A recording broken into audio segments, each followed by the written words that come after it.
Bueno, buenas, empezamos la práctica.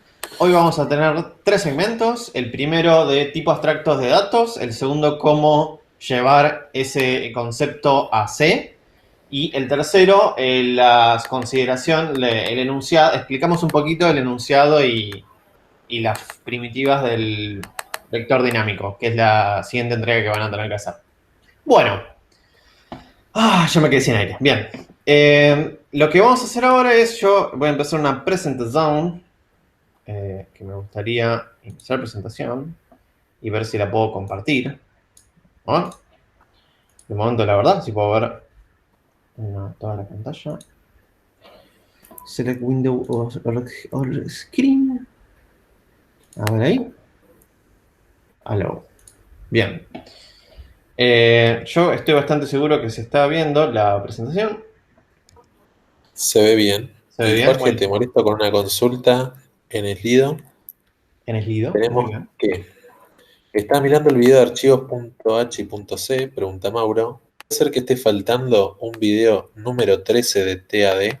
Sí, Es decir, se no, tiene no esto. está faltando un número 13, es que yo voy a subir la parte en vivo que hicimos de cadenas, nada más. No se preocupen. Perfecto. Muy, muy atento. Bueno, ahora vamos a poner punterito y se ve toda la pantalla, ¿no? Sí, creo que sí. Bueno, vamos a empezar. Tipos abstractos de datos, ¿no? Bla, bla, bla. Bien, acá tengo mi mancheta al lado. Ok.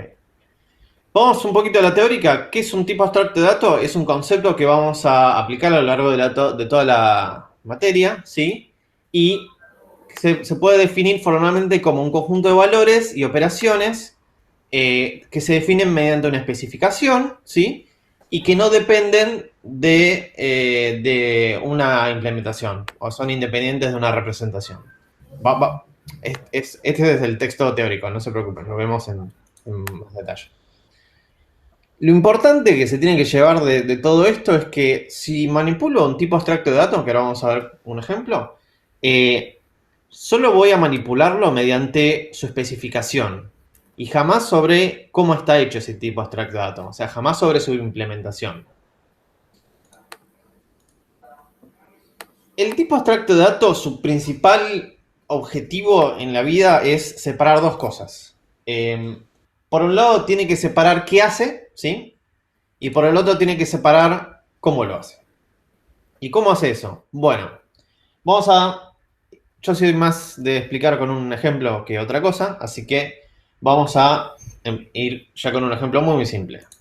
Esto, quieran o no, es una puerta. Sí, esto es mucho más dinámico en la vida real. No, no, esto es un ejemplo, bueno, me van a tener que seguir la corriente. Esto es una puerta. ¿Y qué puedo hacer con la puerta? ¿Qué puedo hacer? ¿Qué hace? Se abre y se cierra. ¿Sí? Bien. Del lado del usuario, sí, podemos empezar a decir que tenemos, esto del lado del usuario no, del lado del que implementa esto, se puede ir pensando o definiendo que tenemos un struct que se llama puerta, ¿sí?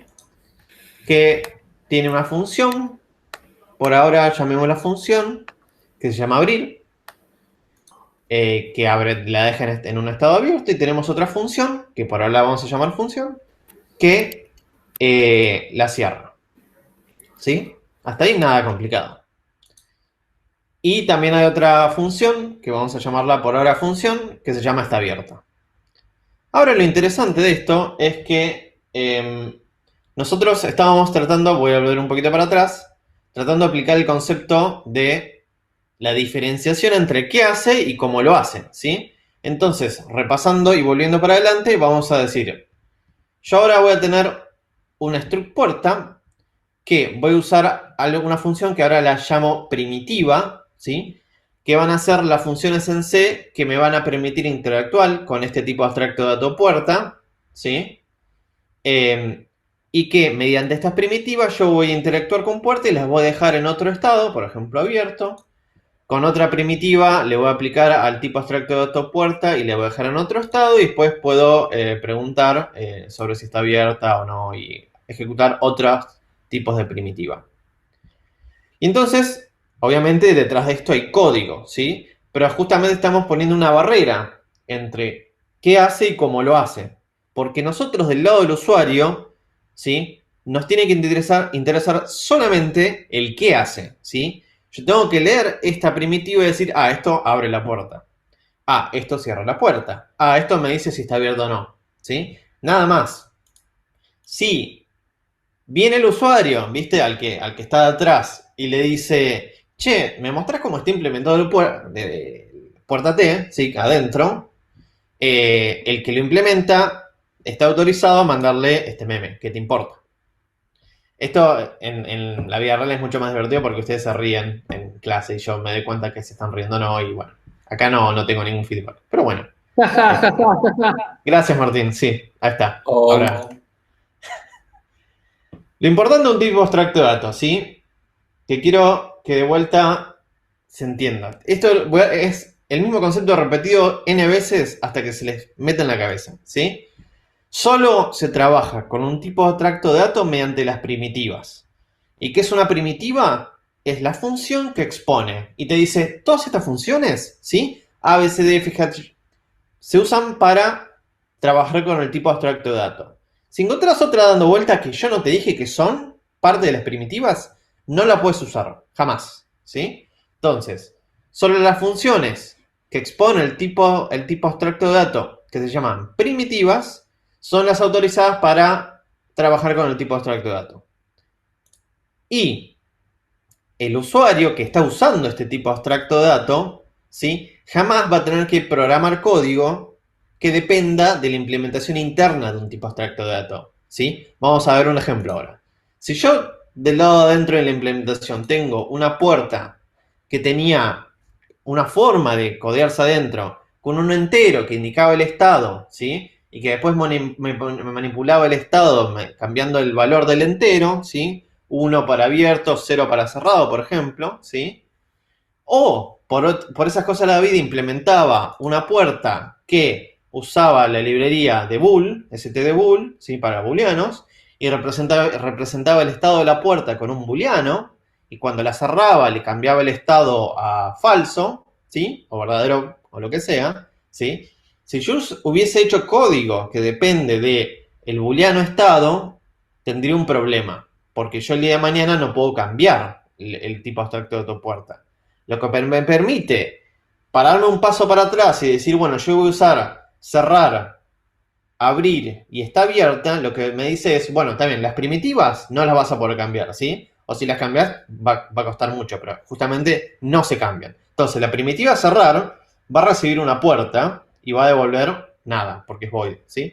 Si yo al lado de adentro, fíjense que la firma es la misma, ¿sí? La primitiva es la misma, y del lado de adentro de cómo se implementa es distinto, ¿sí? Eso me permite no solo cambiar el código interno del tipo abstracto de datos sin que el usuario que usa el tipo abstracto de datos se entere, sino que puedo, sí, bueno, esa es la esencia principal, sino que el otro, además, es como que empieza a aplicarse el concepto de la reutilización del código, ¿sí? Porque gran parte de lo que van a ver en la carrera es simplemente cómo tratar de reutilizar el código de la manera más eficiente y más ordenada. Esta forma de ver las cosas, mediante un tipo abstracto de datos, nos permite decir, bueno, yo te voy a exponer unas primitivas, van a tener esta definición, vos usalas, y yo jamás te voy a decir cómo están implementadas adentro. Fin. Y ahí tenemos una capa de abstracción. Esa capa de abstracción nos permite modificar el tipo abstracto de autopuerta a piacere y del otro lado usar y reutilizar el tipo abstracto de autopuerta también a piacere. ¿Por ahí hay alguna pregunta, ese? mira, recién entró una. Dice Cristian Rodríguez, ¿es esto similar a un objeto con sus métodos y sus atributos?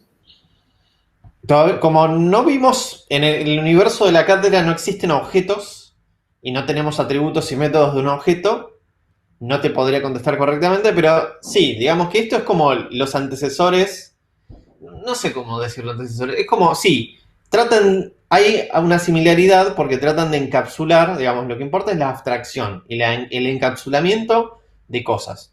Si yo encapsulo, por ejemplo, la primitiva cerrar, ¿sí? Y no digo cómo está implementada adentro, pero digo cómo se comporta, es decir, qué hace, yo puedo utilizar la primitiva cerrar y se está encapsulando la implementación, ¿sí? Y entonces se permite la mejor reutilización. Así que sí, en esencia, para los que están más con objetos, se puede decir que tratan de aplicar el mismo concepto, encapsulamiento de cosas y abstracción, ¿sí? Pero no voy a decir mucho más de eso porque no conocemos objetos. ¿Alguna otra más ese? No, todo bien. ¿No? Buenísimo. Entonces, ¿qué son las primitivas? Ya lo dijimos. Pero las primitivas tienen asociadas lo que le decimos las invariantes, ¿sí? Y en definitiva, especifican lo que hace una primitiva. Vamos a suponer, vamos a ir un poquito para atrás y vamos a ver el ejemplo, por ejemplo, acá justo, bueno, lo tengo acá. El ejemplo de abrir, ¿sí? Una invariante, ¿sí? De la primitiva abrir es, luego de aplicar abrir, el estado de la puerta estará abierta, ¿sí? Dijimos cómo tiene que estar de verdad el estado interno de la puerta, si es un booleano o un entero. No dijimos eso. Dijimos el estado de forma abstracta de la puerta, ¿sí? Va a estar abierto. Y podríamos seguir un poquito más y podríamos definirlo un poco más específico, decir, luego de aplicar a abrir, el estado de la puerta estará abierta, no, podríamos decir, luego de aplicar a abrir, la función está abierta, devolverá verdadero, ¿sí? Eso se podría también especificar de esa manera. Bueno, entonces las invariantes son, de alguna manera, componen las precondiciones y postcondiciones de cada primitiva. Acuérdense del algoritmo 1, precondiciones y postcondiciones de una función. Bueno, y acuérdense que una función como se promociona una primitiva cuando son las encargadas de elaborar con el tipo abstracto de datos. Así que esto es el mismo concepto. Una primitiva tiene precondiciones y postcondiciones. Bien. Y tiene sus invariantes. Las invariantes, como dice el nombre, cosas que no varían. Buenísimo. Finalmente les vamos a presentar a nuestros dos avatares. Bueno, la tilde estará por ahí. Avatares. ¿Cómo? Avatares. Avatares, ahí está. Personajes. Yo los personajes. Avatares. Se dicen avatares. Bien. Nuestros dos avatares que nos van a permitir explicar más pedagógicamente esta barrera, esta división, ¿sí? Entre mandarle el meme de Chuck Norris y no mandarle el meme de Chuck Norris, que lo llamamos la división universal de Chuck Norris, que es, por un lado tenemos a Alan, que implementa las primitivas, es decir, se mete dentro del tipo abstracto de dato y codea internamente el tipo abstracto de dato, ¿sí? Es decir, agarra las primitivas y le pone su lógica dentro, es decir, hace cómo lo hace, Alan. Y por el otro lado tenemos la perspectiva de Bárbara, que es la que utiliza el tipo abstracto de dato para hacer otras cosas, ¿sí? Pero tiene la visión de este encapsulamiento, de decir, no puedo mirar cómo están implementadas las primitivas, sino que puedo mirar las primitivas, qué hacen y qué invariantes tienen, ¿sí? Y utilizar el tipo abstracto de dato a partir de eso, ¿sí? Estas dos visiones. Y esto viene muy importante a la hora de un parcial, ¿sí? Si ustedes ven que dicen implementar una primitiva, ¿sí? Que se les caiga mentalmente la imagen de Alan, diciendo, estoy en el universo de Alan. Y si le dicen implementar una función, ahí cae en el universo de Bárbara, ¿sí? Si alguno de ustedes le decimos implementar una función y se me meten adentro de la puerta y me cambian el booleano de la puerta, yo los mato, ¿sí? ¿Ok? Listo. Bueno. Con ponerles mal el ejercicio era suficiente, Jorge. ¿Cómo? Con ponerles mal el ejercicio es suficiente, no es necesario. No, voy a sus casas virtualmente, les clavo un virus en la compu y no, creo que cortarles internet sería peor que matarlos. Así que les corto internet. Sí, matarlos y podría haber evidencia. Bueno, no importa. Bueno, esto fue tipo abstracto de dato más como introductorio. ¿Sí? Ahora vamos a, si no hay preguntas, voy ya presentando lo que tienen que hacer, que es ir a ver el video de Has. ¿Cuáles son, Has, los videos? ¿Está presente Has? No, la perdimos acá. Bueno, no importa. Los videos son los que están en el calendario, ¿sí? Que se llaman archivos.h.c y archivos.h.c guión medio código, ¿sí? Véanse los dos en el orden que acabo de decir. Primero el de sin código y después el de con código. Y si tienen preguntas en la mitad de los dos videos, las ponen en el audio, se las contestamos. Que parezcan que les bloquea el conocimiento, pero pensamos que no, por eso lo mandamos a ver los dos videos. Y a la vuelta hacemos el Q&A de esos dos videos. Así que tarea para... Voy a terminar de mostrar la pantalla. Así que tarea para el hogar en este momento. Vayan a ver los dos videos que están en el calendar, ¿sí? Los dos links. Y nos vemos en el tiempo que duren esos dos videos, que ahora no sé cuánto. Y corto la transmisión y nos volvemos a juntar ahí con el Q&A de estas preguntas. 5 minutes later. Muy suavemente vamos a ir leyendo las preguntas. ¿Vas a compartir? Tenés razón, voy a compartir la pantalla. Así vemos el texto de las preguntas.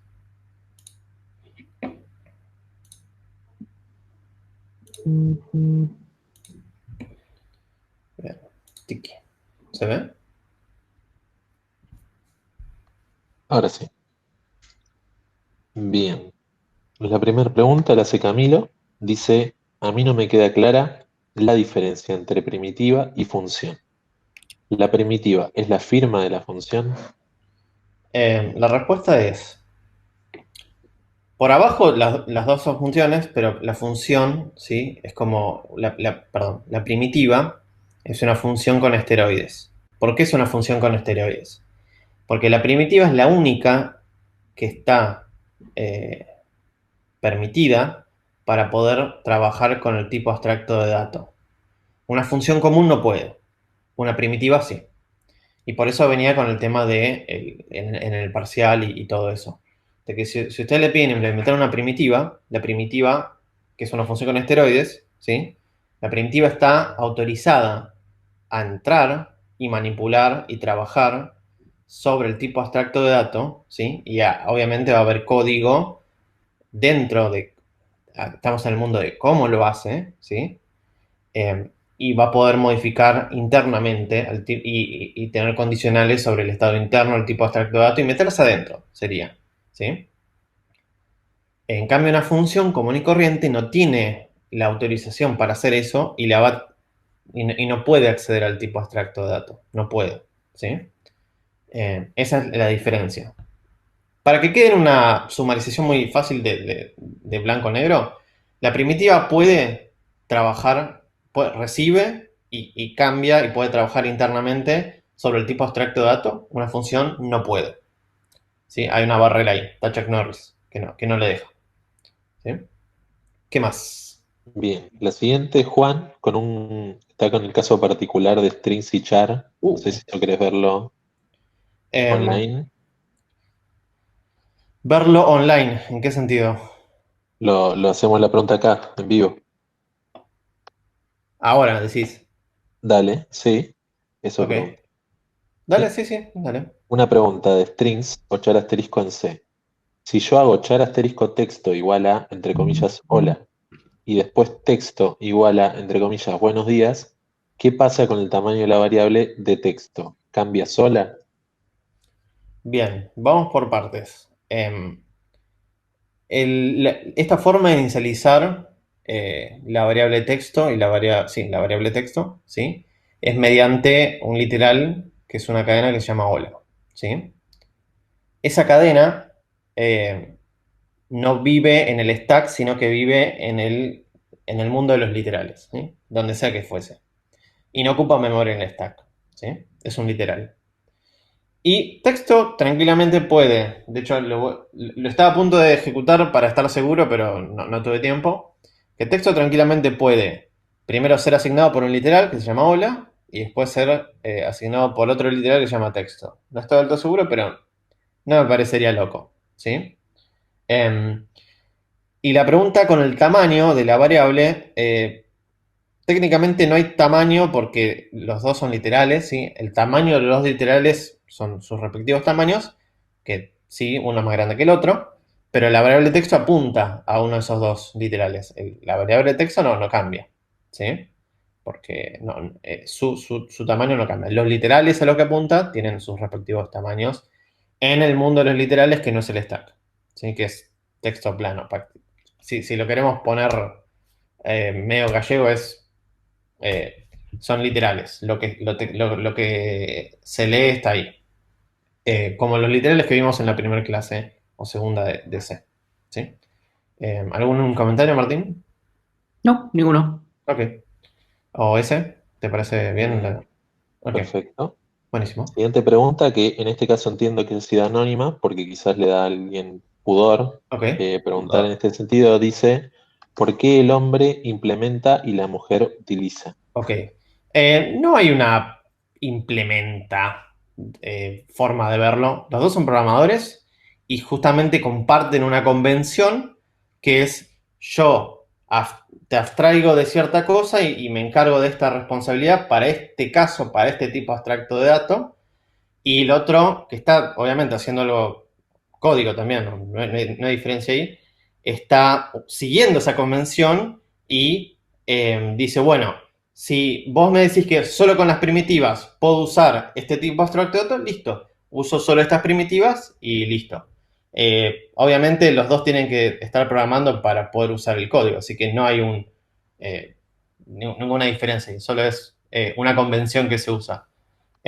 Y para nosotros es más fácil ponerle nombre y cara para cuando estemos explicando las siguientes clases, poder hacer como un link simbólico en su cabeza para explicar mundo de Alan y mundo de Bárbara. Pero son las distintas perspectivas de, por un lado, implementar las primitivas, es decir, cómo lo hace, y por el otro lado, usar las primitivas, ¿sí? Y mirar el mundo de qué es lo que hace. Y en el medio hay una división, un encapsulamiento, una abstracción.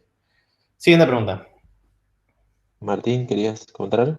No, yo cualquier cosa, o sea, de eso voy a retomar Sí. en la clase del lunes, así que después yo tengo tiempo para explayarme con ese tipo de cosas. Listo. Sí, Muy Martín les bien. va a tirar una pequeña biografía de nuestros dos Bueno, avatares. Que se dice bien, ¿no? Ok. Siguiente pregunta. Bien, Franco Lucchesi pregunta, ¿hace falta incluir en el main librerías o otros .h que son solamente usados en otros archivos .c? Esto ya es batuta de Haas de este segmento. ¿Hachu? Em, bueno, la respuesta sería Bien, no. Para que voy a dejar algo. Vos en el main vas a tener solo los include de lo que uses en tu main y a la vez al hacer el include del, no sé, puerta.h, vas a tener todos los include que puerta haga por sí sola, digamos. Así que la respuesta sería no. bien. Joaquín hace la siguiente pregunta, dice, al final del video, ¿no debería haber ejecutado el archivo main.c? Esto es un tema de nomenclatura. Básicamente, cuando yo compilé el GCC, le puse que se llame puerta. No, o prueba. No, puerta, creo. Y por eso hago punto barra puerta. O prueba, no me acuerdo. Pero si hubiese puesto main, se hubiese compilado como main y ejecutaría el main. En sí, cuando ejecutás, por dentro está yendo al main. Bien. Siguiente pregunta desde Camilo, dice, no entendí la parte de if not def, define y endif. Bueno, esto es una convención, capaz es más por nuestra parte en este curso es más de copiar y pegar que otra cosa. Lo que dice básicamente es que el primero, if def, es if not defined. Lo que hace es, al compilar, vos estás compilando un montón de archivos y dice, bueno, si no, si puerta.h, si puerta H no existe, definilo de tal forma y le das todo el código tuyo de puerta H. Entonces el compilador ya cuando en algún lado usas puerta H,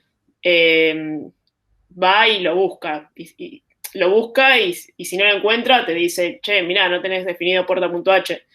Pero si no, decís, acá ya lo definí, entonces voy a usar este puerta.h. Solo una aclaración, o sea, tiene que ir sí o sí eso, porque si llegan a tener un programa donde se incluya varias veces el mismo archivo, va a explotar porque va a decir, che, tenés múltiples definiciones. Porque si se incluye muchas veces el mismo punto H, nada, funciona así el compilador, mala suerte. Bien, por su parte David Lamas, con respecto al tema anterior, nos recuerda que en vez de hablar de persona A y persona B, los nombres son inspirados en Alan Turing y Barbara Liskov, que son dos computólogos célebres. Sí, igual Martín lo dice más en la práctica, sigamos. Perfecto. Franco Lucchesi pregunta, ¿no debería estar incluido stdbull.h en puerta.c?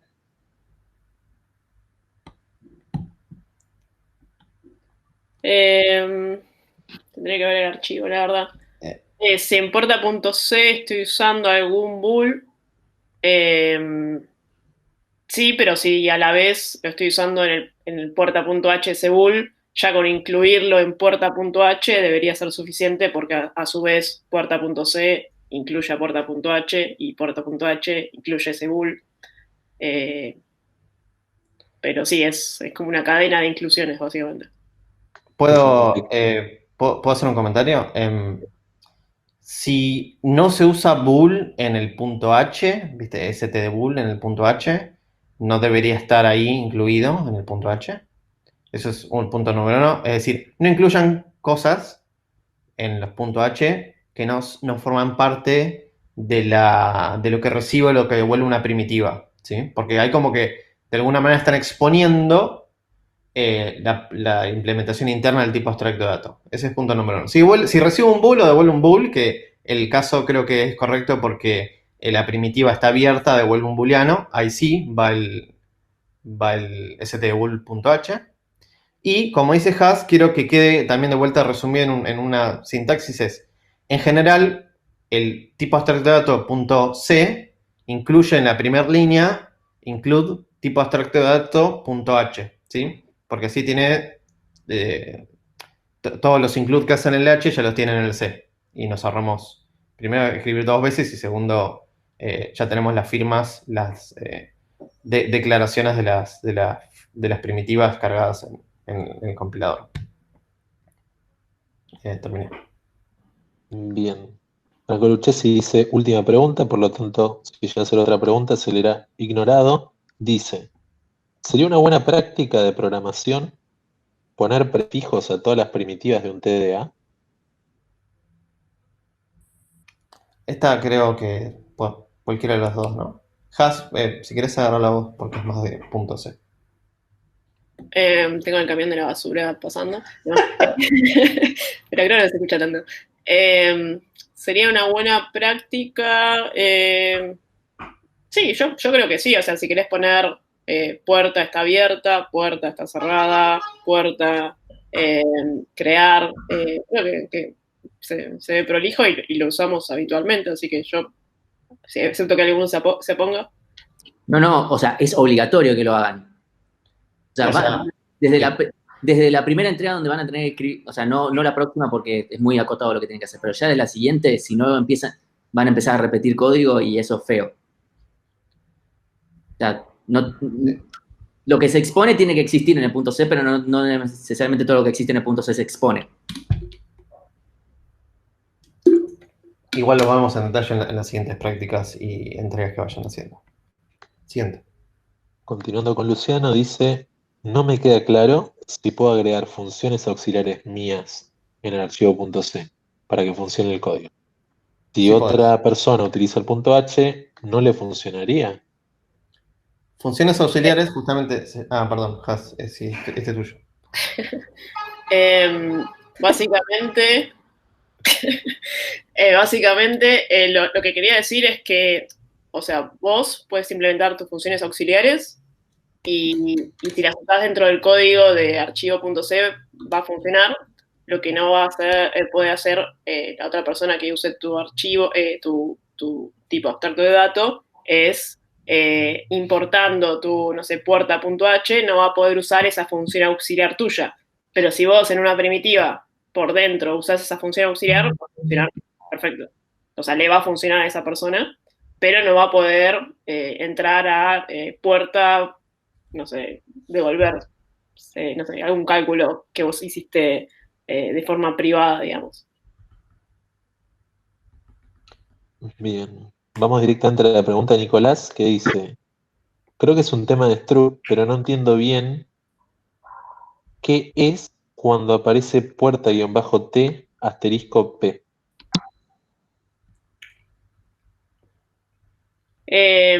Si entendí bien la pregunta, básicamente es, nosotros por hacer el código de alguna forma más claro, nosotros definimos en el punto C un extract puerta, pero para no tener que escribir todo el tiempo extract puerta algo, lo que se hace habitualmente es definir un typedef donde, en el punto H, donde ponemos que typedef y definimos ese struct puerta, lo redefinimos como puerta-t.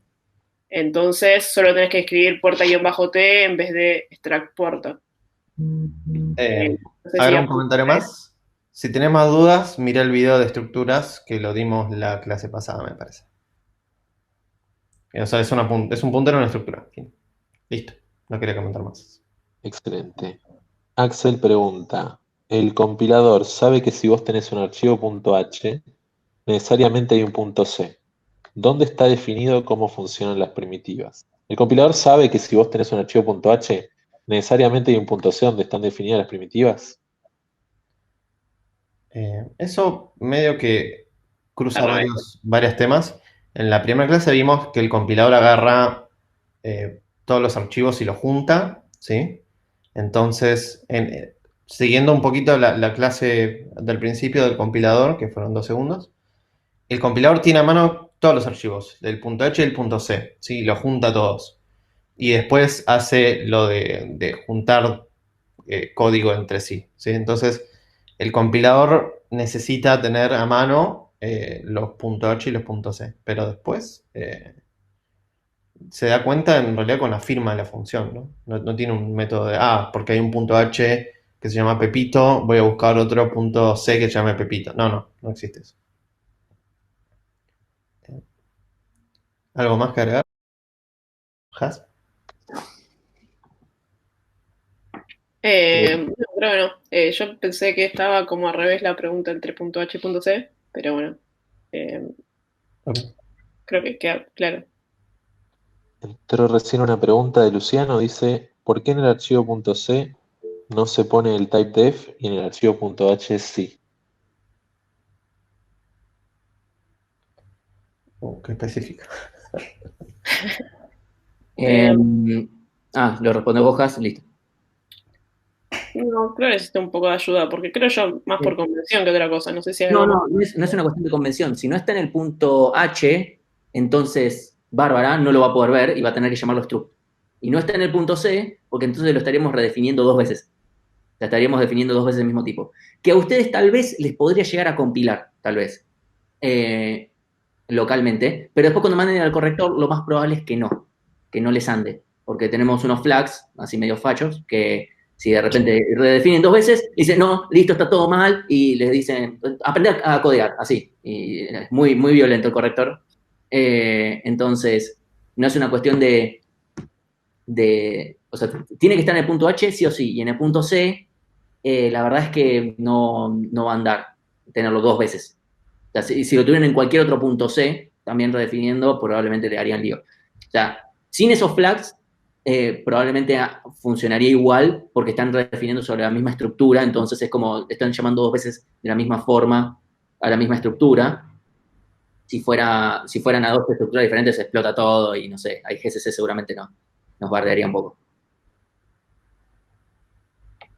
¿Qué más? Bien, no, las 2 preguntas que quedan son, por un lado, hablan de ARC-C y ARC-B, que vamos a estar viéndolo en una clase posterior. No me acuerdo qué clase es, pero en el futuro va a estar y todavía no lo necesitan. Y una repregunta de STDU incluyéndose en el punto H que ya quedó contestada en vivo. Así Bien. que estamos. Bueno, terminamos el segmento entonces de punto H y punto C, ¿no? Sí. Así sería. Ok. Así sería. Bueno, si quedan más dudas, avisen. Y ahora sería el siguiente segmento de vector dinámico, que no sé para qué A dejé de ver. compartir pantalla, si la voy a mostrar ahora. Te detengo con 2 dudas. Por su pollo. Bien, por un lado, en el video entendí que hablamos de punto H como declaración de primitivas y en el punto C de definición de funciones. ¿Entendía mal o debería ser de definición de primitivas?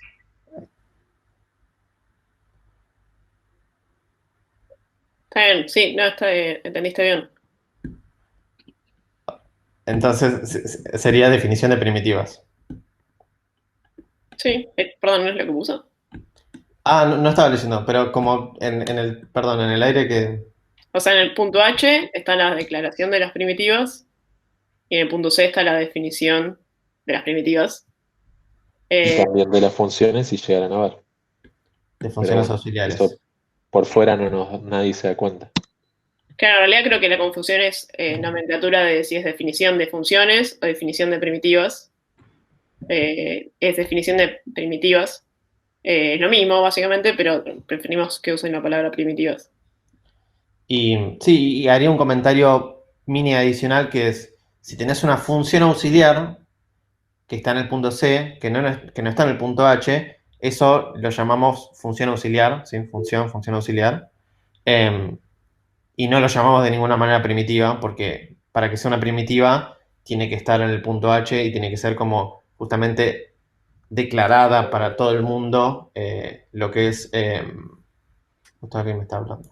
Muy complicado que te hable. Sí, o sea, lo pueden llamar como primitiva auxiliar también, tranquilamente, y está todo bien. Porque sigue estando por dentro, así que lo podemos considerar así. Si no les gusta o sea, usar el término función ahí, porque estamos como del lado de Alan. Sí, igual es importantísimo que esas funciones o primitivas, y me tapo los oídos, Bárbara no los conoce, no las conoce. Solo las usa Alan adentro para facilitar lo que sea que tenga que usar y reutilizar código internamente por alguna conveniencia, nada más. Bueno, ¿alguna pregunta más, Ceci? Camilo comenta, todo lo que está en el punto C, entonces son funciones, pero solamente las funciones que aparecen en el punto H son las primitivas. Podríamos resumirlo así, ¿no? No.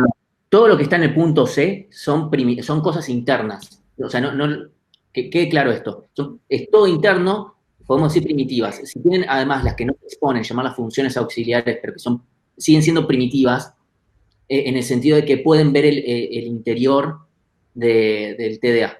Pueden trabajar con los campos. A lo que nosotros estábamos llamando antes funciones, son cosas porque todo lo anterior, todo eso lo hace Alan. Todo lo que hace Bárbara, que son las funciones, no puede tener acceso. Directamente no lo va a poder tener, ni siquiera aunque quisiera.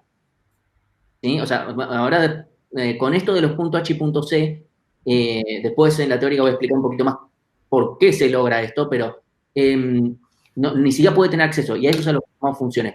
Siempre se comunican con los TDAs a través de sus primitivas. Bueno, vamos a seguir con el siguiente tema, porque si no, no terminamos.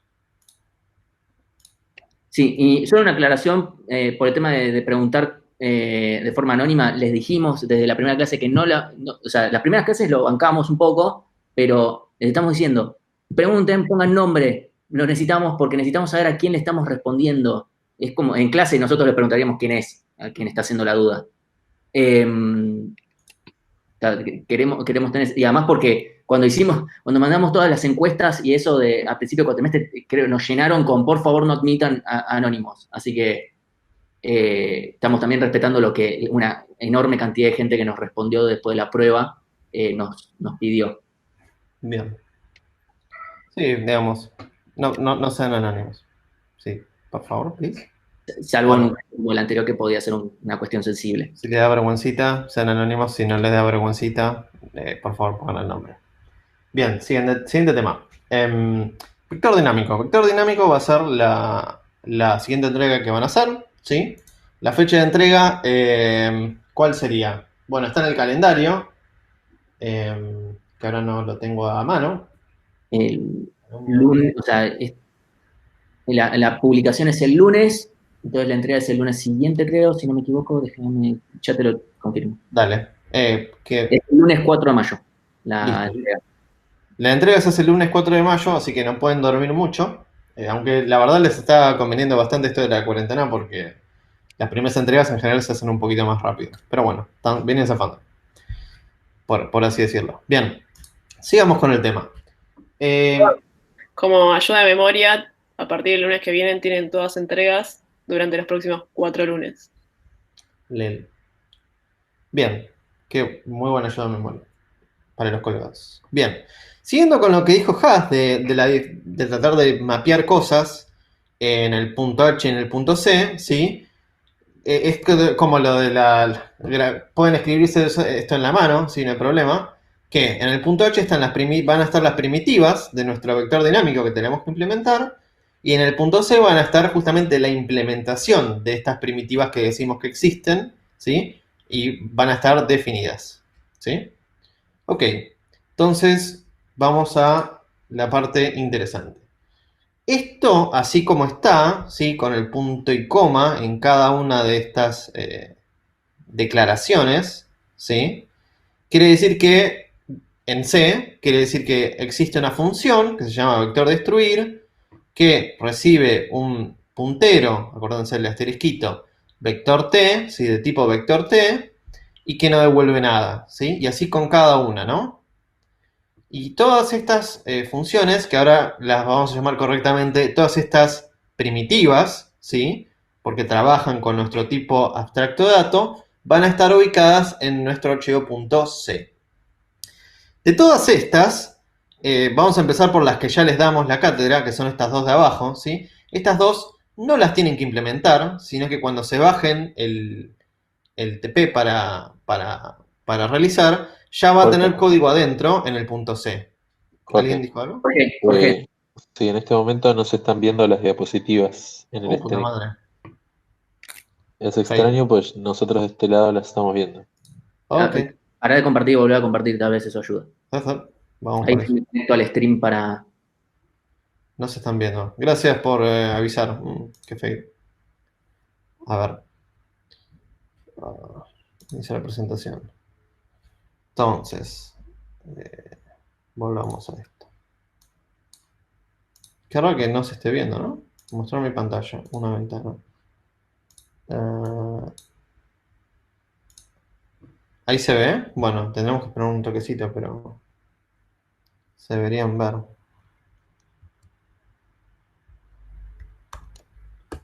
Vamos a esperar a ver si... ¿Qué nos comentan? Que nos comentan en los comentadores. Vamos a ir Igual ahí puse el stream para... Sí, qué fail. Igual que raro, ¿no?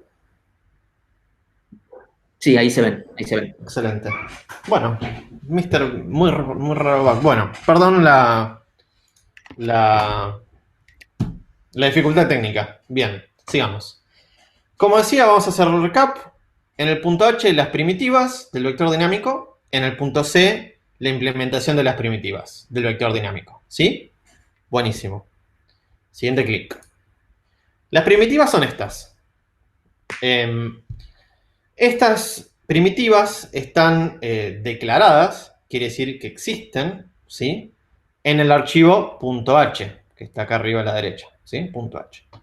Acuérdense que el punto y coma sirve para decir que esto existe, pero su lógica va a estar definida, es decir, implementada, definida, implementada, en algún otro lado. Que obviamente ya sabemos dónde va a estar en el punto C.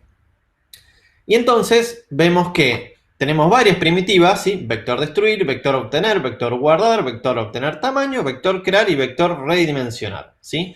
Las que están acá abajo, las vamos a ver ahora, ya están implementadas, ¿sí? Por suerte para ustedes, las vamos a explicar acá y van a estar automáticamente agregadas al punto C cuando se baja en el TP por el sistema de TPs, ¿sí?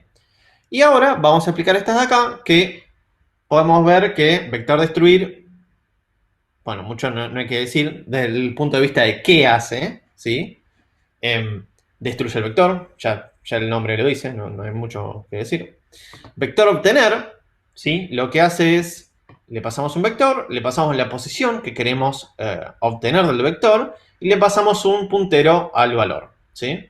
Vamos a entrar en detalle esto en la siguiente diapo de qué significa eso de ahí. No quiero entrar en detalle ahora. Vector guardar, le pasamos el vector, la posición donde queremos guardar lo que queremos guardar y le pasamos el valor en entero del valor que queremos guardar. Y finalmente vector obtener tamaño, simplemente le pasamos el vector y nos devuelve un size t del tamaño del vector, ¿sí? Quiero recalcar una de las justamente primitivas que uno se estará preguntando, bueno, a ver, ¿qué significa? Primero, ¿por qué vector obtener está devolviendo bool? ¿Sí? ¿Qué les está pasando a estos de algoritmos que están flasheando cualquiera? ¿Sí? Y segundo, ¿por qué le estoy pasando un puntero a valor? ¿Sí? Bueno, la respuesta es, vamos primero por el booleano. El booleano, ¿sí? En C, en general para este tipo de primitivas, ¿sí? Indica si se pudo o no realizar la operación exitosamente, ¿sí? Entonces, podemos incluso ya ponerlo como postcondición o documentación de esta primitiva que diga, va a devolver true si pudo realmente obtener el valor, va a devolver false de caso contrario, ¿sí? Entonces ahí ya tenemos la explicación del bool. La explicación del vector es porque sin vector no puedo trabajar. La explicación de por qué la posición es porque necesito saber qué posición del vector quiere obtener el usuario. Y el asterisco acá del valor es porque yo acá dentro de esta primitiva, ¿sí?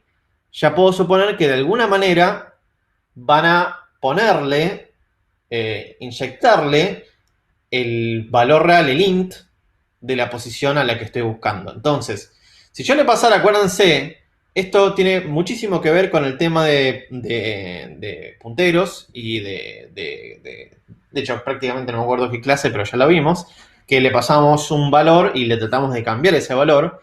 Y la única forma de poder realmente desde afuera, para cuando estoy llamando a la función, es poder cambiar el valor interno de esta variable, es que tenga el puntero, ¿sí? Si no tiene puntero, se copia y adentro de la función seguramente la modificarán o lo que sea, pero vivirá esa modificación en el stack y después cuando sale del stack no pasó nada. Cambia con el puntero, lo desreferenciamos, le ponemos el valor y ya sabemos que esto cambió, ¿sí? Era un repaso de esto, ¿sí? Bien. Ok. Siguiente tema. Empecemos a ver estas dos, vuelvo un segundito para atrás, estas dos primitivas, ¿sí? Que ahora ya las damos implementadas, pero en las siguientes entregas después de esta no, y la van a tener que hacer ustedes, y es crítico que lo entiendan ahora para ya después usarlo normalmente, ¿sí? Acá nos vamos a meter con manejo de memoria dinámica, ¿sí? Vamos a la primera. Vector crear, ¿sí? Como se imaginarán, crean el vector, ¿sí? Yo estoy devolviendo el vector acá. Regla número 1 de la mano derecha como física, ¿no? Si estoy devolviendo un puntero, ¿sí? Y obviamente lo creé acá. Si yo lo creo en el stack, cuando termine de ejecutar esta función de acá, eso que estaba creado en el stack desaparece, ¿sí? Y lo perdimos para siempre. Entonces, para que viva, sí o sí, necesitamos memoria dinámica, ¿sí? Tengan muy en cuenta esto en cuenta, por favor, para los parcelitos, ¿no? Que no devuelvan algo que necesita seguir vivo por afuera de la función y que lo hayan creado en el stack, porque eso ya es motivo de que les vaya y les corte internet. Bien, entonces, como dije, primero lo que vamos a hacer es crear, de alguna manera, memoria, ¿sí? Bien, entonces la primera línea lo que hace es instancia una posición, un tamaño de memoria del tamaño de la estructura que queremos usar, ¿sí? Vector t ya está definido en otro lado, ¿sí? definida y declarada en otro lado. ¿Sí? Yo en esta función asumo que ya existe. Le pido el sizeOf, me lo devuelve tranquilamente de la estructura. No tengo ningún dato cargado acá, es de la estructura. Le pido el sizeOf y malloc me reserva la posición. ¿Sí? Y digo que esto es el puntero a la estructura. ¿Sí? Buenísimo. Hasta ahí no hay nada raro. Como estoy manejando con memoria dinámica, tengo que estar seguro de que el sistema operativo pudo hacer la alocación de esa memoria. Porque si no lo pudo hacer, ¿qué va a pasar? Me devuelve null. ¿Sí? Entonces, lo primero que tengo que hacer es chequear que me haya devuelto o no null. Si me devolvió null, yo lo único que voy a poder hacer es devolver null y que poner en la documentación, ¿sí? Para cuando Bárbara lea y esté creando su vector para guardar ahí lo que quiera guardar.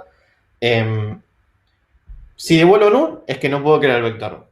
De lo contrario, devuelvo el vector. ¿Sí? Hasta ahí no hay nada raro. Luego de esto, nosotros, digamos, en la implementación ya lo tienen, o lo debería estar, que es, nuestro vector va a tener, por un lado, bueno, en esencia, lo único que va a tener son datos, ¿sí? Y para esta primera entrega, que es bastante simple, va a tener enteros. Entonces, queremos crear un vector dentro de esta estructura, perdón, queremos crear un arreglo dinámico dentro de esta estructura que guarde nuestros valores, ¿sí? ¿Qué pasaría si lo creo con el stack?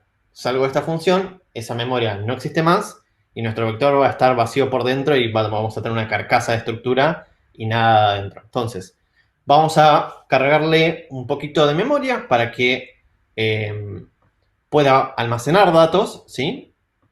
Y con el tamaño que se pasa por argumento en la primitiva, ¿sí? De vuelta, estoy manejando con malloc, así que tengo que estar seguro de que datos no es null. Entonces hago eso. Bueno, esto es súper tricky, acuérdense, malloc de 0 devuelve null, ¿sí? Entonces primero chequeo de que justamente el tamaño sea mayor a 0. Y después que datos sea distinto de null. ¿Qué pasa si datos es igual a null? Acá va a entrar dentro de este if. Y yo tengo que, bueno, acá falló. No puedo tener memoria, no puedo tener datos. ¿Y devuelvo null así nomás? No. Porque yo acá arriba hice malloc de lo primero. Cuando yo fallo en la siguiente, ya sé que esto no tiene memoria, pero esto sí está alocado. Entonces Valgrind va a venir y me va a cortar internet si pierdo memoria. Entonces, antes de devolver null, lo que tengo que hacer es liberar lo que pude en el paso anterior alocar en memoria, ¿sí? Que era el vector. Bien. Y devuelvo null finalmente. Bien. Y por último, el vector tiene otro miembro, ¿sí? Que se llama tamaño, ¿sí? Y simplemente ponemos el tamaño de esto. Y devolvemos el vector. Y ya con eso tenemos la primera primitiva ya implementada. ¿Alguna pregunta ese por ahora? No. ¿No? Ok. Buenísimo, vamos por la otra primitiva. La primitiva de redimensionar, ¿sí? Redimensionar, ya algún hacker dice, acá redimensionar memoria, esto me parece que ya lo vimos, ¿no? Lástima que acá yo preguntaría y ustedes me dirían que ya vimos y todo sería feliz, pero bueno, estoy hablando solo con una pantalla, así que bueno, ¿qué se le va a hacer? Bueno, acá como estamos redimensionando memoria de memoria dinámica, usamos la only one primitiva, función, no, olvídense de primitiva, no es una primitiva. La función de la librería standardlib para justamente manejar memoria. ¿Y qué es realloc? ¿Sí? Y podríamos decir, vamos a hacer un realloc de una posición que ya teníamos y le vamos a tratar de alocar o redimensionar, mejor dicho, queda mejor redimensionar, vamos a redimensionarlo a este tamaño que se le pasa. Entonces, la primera línea hace todo eso junto.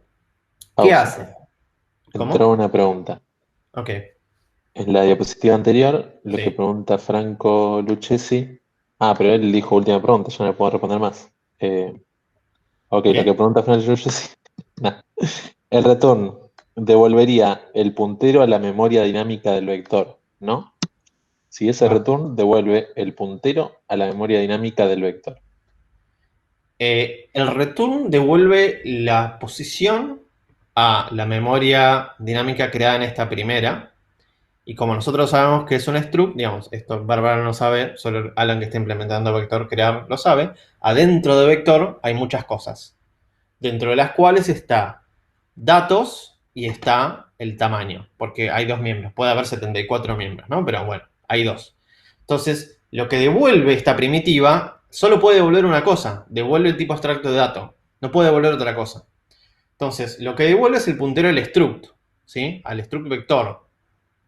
Y que adentro tenga cosas o no, eso es cosa del universo de Alan.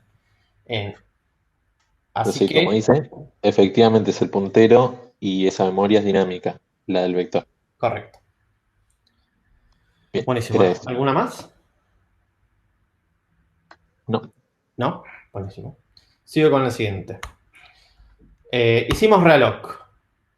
Le pasamos, lo que queremos realocar no es a la estructura vector, ¿sí? Porque vector no necesita cambiar su tamaño. Lo que sí necesita cambiar su tamaño es el arreglo donde contiene a todos los datos, ¿sí? Entonces lo que hacemos es el realloc de este cacho de memoria. ¿Por qué tamaño nuevo? Por este tamaño, ¿sí? Por el tamaño nuevo. Y le pedíamos, como sabemos que tenemos ints adentro, hacemos isoFint. ¿Por qué? Esto ya lo vimos con Nacho, cuando vimos memoria dinámica. Miren cómo estamos acá usando una variable auxiliar para lo que devuelve el reloj, porque el reloj justamente puede devolver null, ¿sí? Y si devuelve null en datos nuevos, quiere decir que no se pudo realocar la nueva memoria por algún motivo que nos excede, y nosotros vamos a tener que devolver algo. Este booleano, ya podemos empezar a entender la temática de esto de devolver booleanos, va a indicar si se pudo o no hacer la redimensión. En este caso va a devolver falso porque no se pudo realizar la redimensión, ¿sí? Bien, finalmente, si estamos parados acá, ¿sí? Ya sabemos que la redimensión fue un éxito. Y ahora hay que mapear internamente los miembros de vector para con esta nueva memoria. Entonces, ¿qué hacemos? Lo primero es, bueno, ahora que vector datos apunte a datos nuevos, ¿sí? Acuérdense que datos, esta versión vieja, ya Reloj se encargó por nosotros de borrarla, liberarla, lo que sea, ¿sí? Y datos nuevos es la nueva posición de memoria, entonces tenemos que actualizar el miembro que apunta al arreglo de todos los datos, ¿sí? Haciendo vector flechita datos igual a datos nuevos. Al mismo tiempo, vamos a tener que actualizar el tamaño de la estructura, porque ahora tiene un nuevo tamaño que se pasó por argumento. Entonces, vector tamaño igual a tamaño nuevo, ¿sí? Y finalmente, como esto devuelve un booleano, vamos a devolver verdadero porque hasta ahora, aparentemente, todo salió bien y nada salió sal. Así que devolvemos verdadero. Y terminamos la implementación de la primitiva. Bien. ¿Hasta acá alguna pregunta? Sí, preguntan, si está nuevo, no tiene que ser 0 para que no le asigne memoria. Pregunta Luciano. Tamaño nuevo. ¿Qué pasa si tan nuevo es 0? Si tamaño es aparentemente en esta implementación, y podríamos tratar de mirar la documentación de la primitiva, ¿sí? Yo ya puedo saber que tamaño nuevo es una de las posiciones que están permitidas, ¿sí? Y acuérdense que realloc de 0 devuelve null, ¿sí? Entonces tenemos que, por esto está esta if acá de, bueno, si el tamaño era mayor a 0, quiere decir que de verdad se quería pedir memoria, pero tuvo un null, entonces fallé. Pero si tamaño nuevo era, en este caso solo puede ser 0 porque estamos con sizeof, con size-t, ¿sí? Que solo pueden ser positivos. Si tamaño nuevo era 0, no es una falla, sino que el usuario por algún motivo, Bárbara por algún motivo, quiere que su vector tenga tamaño 0, por algún motivo de su código. Entonces le pone, el vector queda con tamaño final 0. Y eso no es un error y se devuelve true, ¿sí? Contesté la pregunta esa, ¿no? Sí. Okay. La otra pregunta, dicen, en el TP de vectores, ¿cómo hacemos para compilar? Pregunta Juan.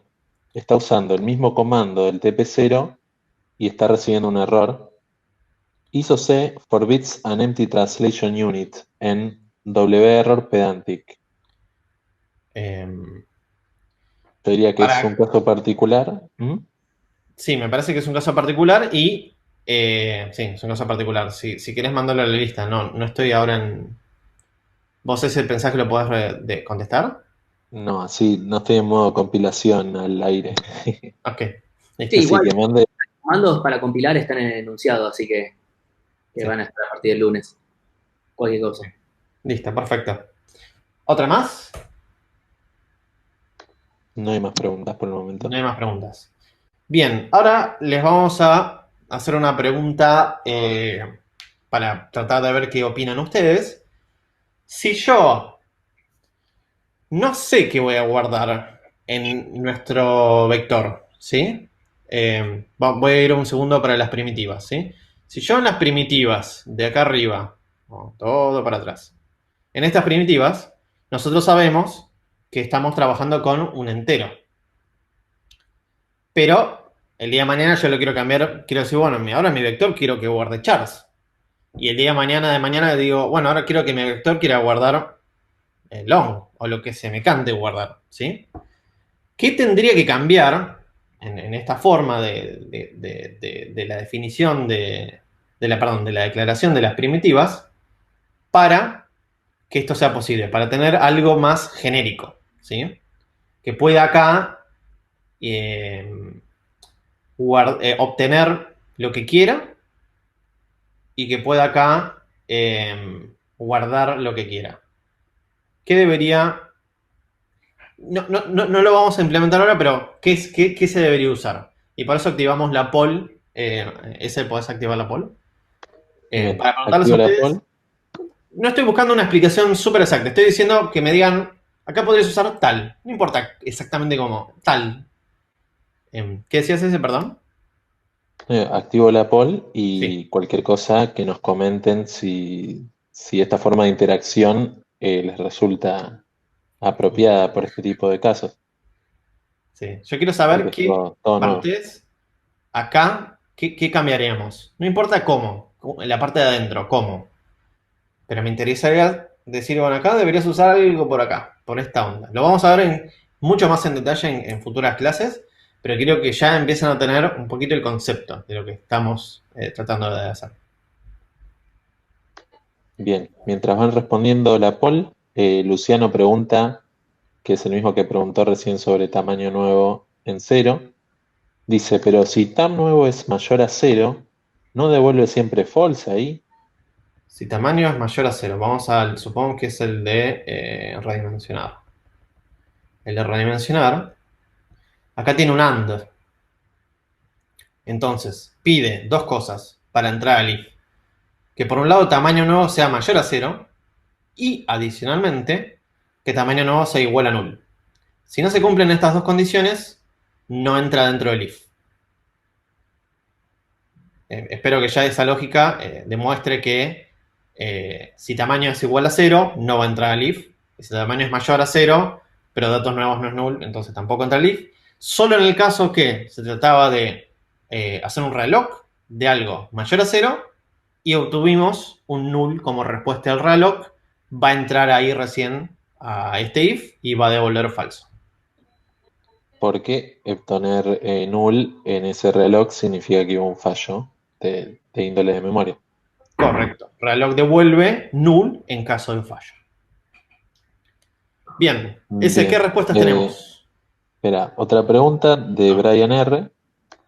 Dice, si quiso que el tamaño nuevo sea 0, ¿no da error la asignación de vector datos igual a datos nuevos?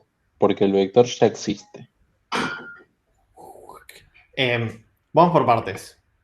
Tampoco lo tienen que entender súper claro porque esto se lo damos, pero quiero que vamos por partes. Yo esto puedo decir vector datos igual a null, ¿sí? Y no rompe nada y está todo bien. Punto número 1. Punto número 2. Si yo acá tenía ya memoria, digamos, no sé, 30 megas de datos de otras redimensiones o de que cree el dato con un montón de cosas, pero hago un reloj de tamaño 0, o sea, esto es 0, esto me devuelve null. y está bien, y reloj se encarga de liberarme toda esta memoria, ¿sí? Por sí solo, y yo en este momento estoy ocupando 0 de tamaño de memoria para vector, primero que nada, datos nuevos ahora apuntan a null, y ahora vector datos acá abajo va a apuntar de vuelta a null, y no va a haber memoria alocada para ningún arreglo dentro de vector datos. No va a haber memoria alocada porque es todo null, ¿sí? Y tamaño nuevo va a ser 0. Y, interesante, en las primitivas que vayan a implementar, deberían tener en cuenta el tamaño para no tratar de acceder a un null. Moraleja, moraleja. Muy bien. Recibimos ya 22 respuestas. Dale. Es posible que pause la poll para poder ver las respuestas que ya están, porque si no, van a seguir llegando y descompaginan las cosas. Ok. Por un lado, sí, lo voy a pausar. No. Si la pausa no puedo ver las respuestas. Genial. Genial. Una persona responde, utilizar un tipo de datos superior. Por ejemplo, si no sé si voy a usar un int o un float, se puede poner float y en caso de que se ingrese un int, realizar una promoción. No sé si se puede. Es un muy buen approach. El temita sería cuando me viene algo más grande, acuérdense de un float, por ejemplo, ¿sí? Que ahí se realiza, acuérdense, truncamiento. Y si se realiza truncamiento, podríamos perder datos e información. Entonces nuestro programa de la nada, viste, yo guardé algo en un vector, lo obtuve de vuelta y de repente mis valores adentro se perdieron. O perdí la mitad de resolución, o perdí mitad de la información, o perdí información. Entonces, esa podría funcionar para guardar cosas más chicas, de alguna manera, supongamos que se puede guardar cosas más chicas, pero no cosas más grandes, lamentablemente. ¿Qué más? Bien, otra respuesta es, habría que cambiar todos los ints por no sé qué cosa. Quizás un TDA nuevo. Me encanta el no sé qué cosa. Un TDA nuevo, eso ya es TDA, muy, muy, muy avanzado. Queremos algo de C, digamos, que C, los chicos de C y los chicos y chicas, en realidad, Kernel Richie. ¿Kernel Richie? Sí, ¿no? Lo dije en la clase 1 y ya me olvidé. Dijeron, bueno, ¿cómo hacemos código que en algunos casos funcione para cualquier tipo de valor? Les doy una... siguientes. En las 20 por ahí alguno dijo la palabra clave. Dale. Acá mencionan, ¿usar auto o solo existe en C++? Solo existe en C++. Bien. Y en No, la no hay calle. auto en C. Bien. Bueno, y sí, en general, la mayoría de la gente respondió voy de asterisco. Excelente, muy bien. Con voy asterisco, acuérdense, no lo vamos a ver muy en detalle ahora, pero quiero que se lleven el concepto. Con voy asterisco, yo manejo punteros a cualquier cosa. Entonces yo acá voy a guardar, le voy a pasar a vector guardar, si quisiese guardar cualquier cosa, le pasaría un voy asterisco, ¿sí? Y acá tendría que hacer un pequeño truco, no tan amigable, debería usar, no se rompan la cabeza acá, 2 asteriscos, lo vemos más en detalle después, para tener un vector de punteros a void, asterisco, ¿sí? Por ejemplo, acá tenemos una respuesta que es, puedes usar el tipo de dato voy asterisco, que es un tipo de dato que sirve para cuando no sabes qué tipo de dato vas a representar. Tenés que usar un puntero a void asterisco, o sea que escrito iría void asterisco asterisco dato. Sí, acá iría voy asterisco y acá voy asterisco asterisco. Pero bien, tranquilos. Lo importante ahora es que se lleven a sus casas que laburamos con void asterisco cuando no sabemos con qué tipo vamos a trabajar, ¿sí? Y en el siguiente tipo abstracto de datos que laburemos, que va a ser en un rato, ahí sí o sí vamos a guardar y devolver cualquier cosa y vamos a tener que laburar con void asterisco. Pero ahora, en esta entrega, laburamos con int, seguimos tranquilitos, pero en la siguiente ya empezamos a subir de nivel, ¿sí? ¿Alguna pregunta más, ese?